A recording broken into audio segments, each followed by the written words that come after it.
Hello, ladies and gentlemen. Welcome back to Objects in the Mirror. That's right, Objects in the Mirror, the podcast that asks the question as it concerns the racial history in our country. Are the objects in the mirror closer than they appear or not?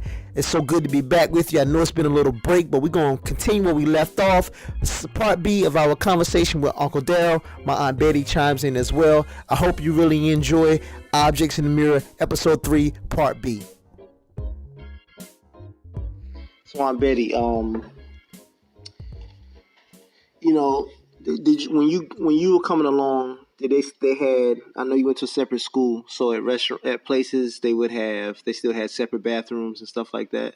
Yeah. Yeah. Were there any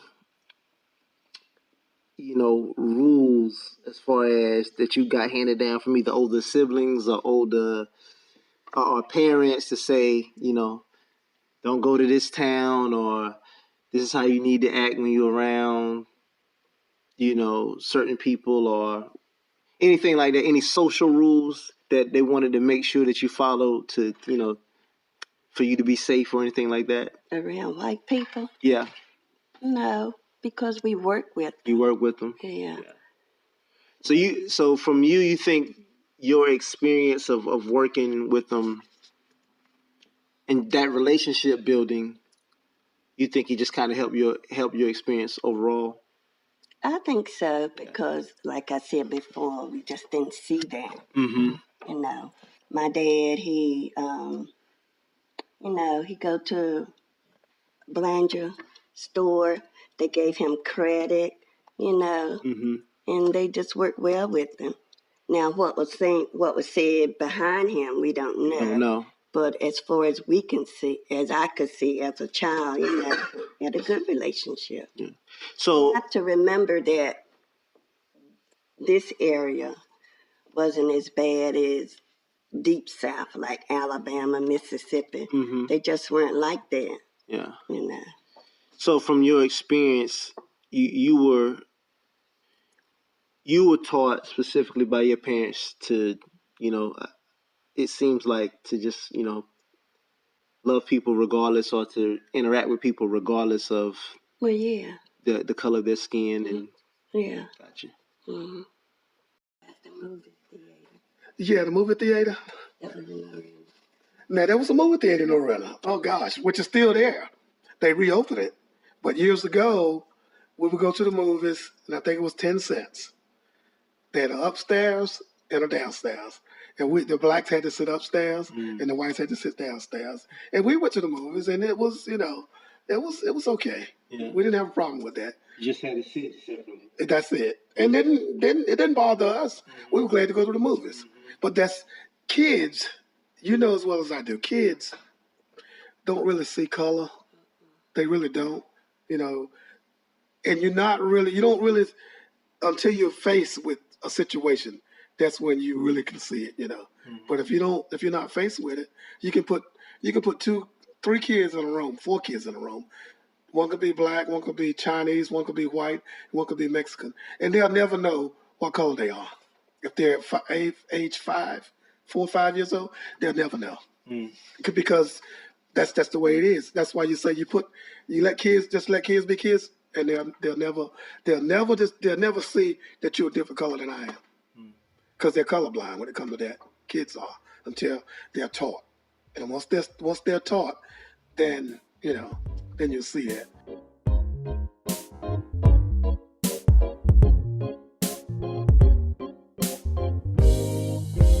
Do you think your experience at the integrated school and, the things that you had to deal with, but still remain focused? I'm pretty sure, again, maybe not a whole bunch of big things to make it through that football season, but a lot of little things that can build up and say, I don't even want to be around this anymore. But you think your experience at the integrated school and just having to maintain focus, or still, try to get to that prize regardless of the things that can kind of get you off focus and some of the obstacles that you encountered, you think it helped you? Oh, yeah. I think it helped me a lot because it gave me a better insight on people. If you grow up around people, you understand the people you grow up around. grew up around and be with all the time. And I had all my friends. I couldn't wait to get back over to the black school, after school was out or whatever. If there was something going on at the black school, I'm there because those are the people I grew up with. Even though being at the white school, it was a challenge, really. But it gave me a better insight on, how to deal with people of different races. And I can give you an incident where we were in the gym doing lunchtime and we were playing basketball, just playing shoot around basketball. And of course, one of the white guys, Melvin Taylor, I'll never forget Melvin Taylor. He was on the football team, running back. I would say one of the strongest guys you probably want to run into. But him and I got in a little confrontation, and he called me out of my name, and that was the wrong thing for him to do. And of course, I wipe the gym floor with him, Not say that I was, not say that I was, but he had no idea I was really good with my fists, So people were shocked that I was able to take care of him that quick, And after that, him and I became best friends at school. And then some of the other white guys said, well, they said, well, you know what? This guy took care of Melvin. Melvin, he must know something. We better not mess with him. And those guys, we kind of became friends, But like I said, we had to go talk to the coach because we got in trouble. And the Coach Morrison, I never forget, Coach Morrison asked us what happened and everything. And he said, okay, guys, go back to class and don't do that again, And we were friends from that point on, And the football coach Morrison, to give you a little history on him, he came from T.C. Williams in Virginia. Wow. Where Coach Bone, if you know the story, remember the Titans? That's where he came from. Of course, I didn't know that till years later. Wow. And we became kind of good friends when I left, graduated, and I would come back. I would stay in touch with him, and we'd get together and have lunch sometime. And he passed away maybe about 3 or 4 years ago. Okay. But great guy, great coach, and that kind of, when we talked about where he came from, I said, that's where you came from? Wow. And it was interesting, Wow. But like I said, getting back to that experience, it's a good experience to have because you can really find out what people really like when you have to mingle with those people on a day-to-day basis.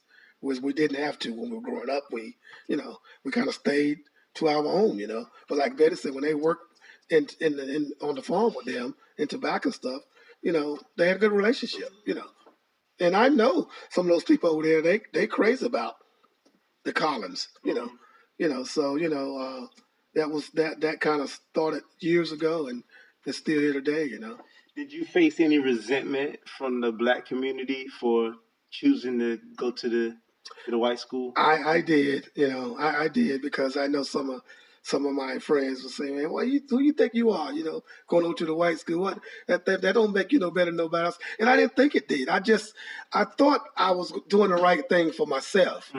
But if I'd have known it was going to be that difficult, I'd have stayed to the black school. Gotcha. But once I made that choice, my mom said, if you want to go, you can go. You don't have to. I said, I think I'll go, But like I said, if I knew it was going to be as difficult as it was, I'd have stayed, and graduated with and the when you kids. say difficult, you just mean just everyday things that you have to deal with. Just to not only deal with the students, but deal with the teachers. Because some of the teachers were devastating, was hard on us, They were hard on us, And they would just pick on you, just for no reason. Ask you questions that you know you probably couldn't answer. And I just wouldn't say nothing. They asked me questions, I wouldn't say nothing. Especially my French teacher. She was an old teacher, old lady. And it seemed like she just picked on me for no reason at all. And I just stood there with put my head down and wouldn't say nothing. So, but like I said, the first year was very tough.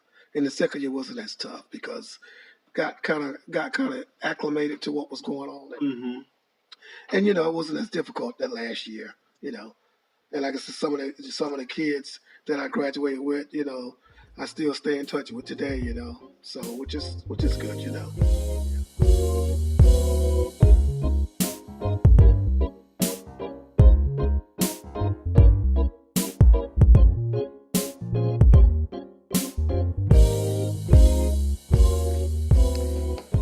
So,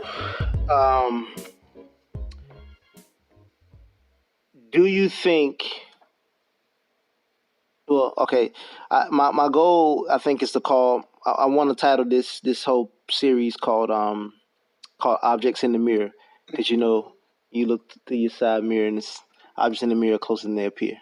So you would say many that you have some that'll say, okay, and I probably fall in the category of that, just because of the circles I find myself in, that the objects in the mirror are closer than they appear. Like, the 60s, relatively to history, it's just not that long ago. But when I find myself having conversations with those from generations, above me, I realize, okay, some things are a little bit further away than what I think they are. So I guess I want to ask you, where do you feel we are as it concerns race relations, from the time that you grew up, and now you grew up here, you went away, you've come back in this area, so you can speak generally in this area and then speak, more, I guess, nationally and more globally. But where has progress been made, or how do you feel? Is it different from when you were coming along and things were, a lot more overt? Yeah, I think progress has been made. Uh, a lot of progress. A lot of progress has been made from the time that I left here in 1968 up to this point. Yes, but you also have to understand that where have I been? Okay, Mm-hmm. where have I been? I remember. I remember Greg Cutler making a statement, and the statement he made was, do you put the gear shift in drive, or do you keep it in neutral? Because if you keep it in neutral, you're not going anywhere. You put it in drive, you move forward. So I say that to say progress has been made from the time I left to this point. We've made a lot of progress in this country, but we have to be extremely careful, because sometimes you can go back a little bit if you're not careful. You have to be mindful of what is going on around you, and you as an individual, every person has to pretty much check themselves and see where they want to go in life, and basically the this world has changed a lot from the time we grew up to this point, and it's technology. It's technology. When we were growing up, it was more, rural. There was factories, and there was, you didn't have the technology you have now. So the jobs were here. You know, we could make the money, but now technology has changed. And I went away, and I went in the military, and I went to work for the government after I retired from the military. I went to school, kind of, plugged along to try to get my degree, and I finally got my degree at the age 50. I got my degree. But that was one of my goals, to get a degree, because I knew, just talking to people that I work with and I work for, they said, well, you can get to a certain point with a high school education, and even as with military experience, you still can get to a certain point in this company or even in the government. Mm-hmm. But to really get to where you want to get to, if you want to get there, mm-hmm. you're gonna have to get that piece of paper, and that's what my boss would always say. It doesn't hurt to have that certificate, that diploma that says you have a bachelor's degree in management or whatever, science or what, because then they can't stop you. They can put a cap on you if you don't have those things, mm-hmm. and say, well, we can't pay you $60,000 a year because you only have a high school diploma. You don't even have any type of training certificates, Mm-hmm. So I learned early on in the military that I'm just going to kind of take courses here and there until I get to a point where I can get in a program where I have enough credits, which is almost 2 years. I get in a program where I can finish my degree in 18 months or something. That's what I did, basically. And when I got my degree, I sent a copy to my company that I work for as a government contractor, and my next review, my salary went from here to here, and then from that point on, I just kind of went on up. So I knew it was a good move to make, but I had people telling me, giving me good advice, saying, this is what, and I took that advice and tried to pass it on to people that work for me, young blacks, young whites, and say, look, this is what you need to do if you want to really do well in life, period, because you may have some people that can give you things, but you may be that select few, but the majority won't have that with somebody that say, okay, I know this person, so we can get you a job because I know this person knows my dad or something like that. A lot of people don't have that luxury. So you work hard, you do what is necessary to get where you want to get. And that's basically what I did. And like I said, it things have changed a lot, and it's a lot better because really there was a time, and you may not know this because you're probably too young. There was a time where you weren't allowed to do certain things because of your skin color. But now life has it where they look at color, but they don't look at color. They look at whether you qualify. And a lot of times you qualify, and it doesn't matter where you qualify. You still might not get that job. But the thing is, once you get that education and the knowledge, they can't take that from you. So it can take you a long, long ways. And they say knowledge is what this is. There's a term they use. Knowledge is power. It's a terrible thing to waste. I think that's yeah. So the mind is a terrible thing to waste. So once you get that, you got it. So you can go as far as you want to go. And I say that to say this, that over the years, things has gotten a lot better, but you still got to be mindful because people are so smart now. They have ways of getting you, and you don't know you got. You see what I'm saying? They have ways of doing things to you without you really knowing until years down the road, months down the road. So, wow, that's kind of like your basic training experience. Exactly. Yeah, that's what you call hidden racism. And it's still here. It's not as blatant, but it really is still here, and you just have to kind of stay focused on God and not let that because the thing about me is I don't know. I guess I kind of grew up.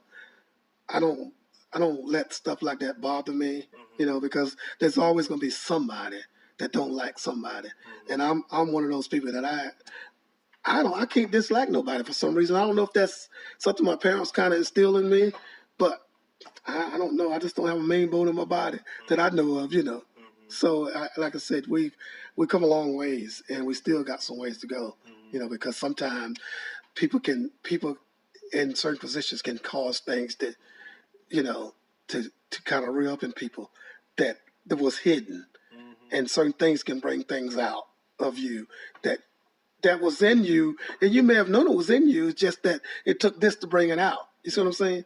So we still have that to deal with, Gotcha. in this day and age, What do you think? As for racism has gotten better, well, Or race relations in general? well, within the last, I say, when President Obama became president, it seemed like it was better. But then once he became president, then all these ugly things began to happen. And then they showed just how bad the racism is, like the killing of the Trayvon Martin and all those other guys that, for no reason, they just shoot them. So I think it was better, but now we see how the hidden things were still there. Yeah. That's what I think. Yeah, it's one of my good friends during during the Obama era, we both were just like, you know, he's like, just wait. Like it's about to, it's all about to come out of the woodworks. Like we never thought that things were really better. Yeah, but you know, No, we thought they were worse than what they appeared to be, and that Obama getting elected was going to show. Like people were going to start showing, which they did. yeah, and there were just a select group of those people, but the majority of the people really came together when he got elected, because you could see it all over the world how happy the people were, and how you could see tears in their eyes. We're talking about white people and black people. I mean, they were so excited, you know. Yeah, I mean, I know someone who didn't vote for him because they're Republican, right? But cried tears of joy when he was elected. Yeah, there was so many people did that. He was like, he couldn't believe that it happened. Like we would ever see a black. Yeah, no, it was for joy. He cried tears of joy, even though he didn't vote for him from just policy standpoint. Right. He was excited. He was joyful. There was so many people all around this United States and around the world that was so excited and so happy that he got elected. Not so much because he was black. The man was smart. The man was intelligent. The man ran a great campaign. That's what he did. And, you know, I'm glad my mom got to see it, and some of, you know, my aunts and uncles got to see that before they passed, you know.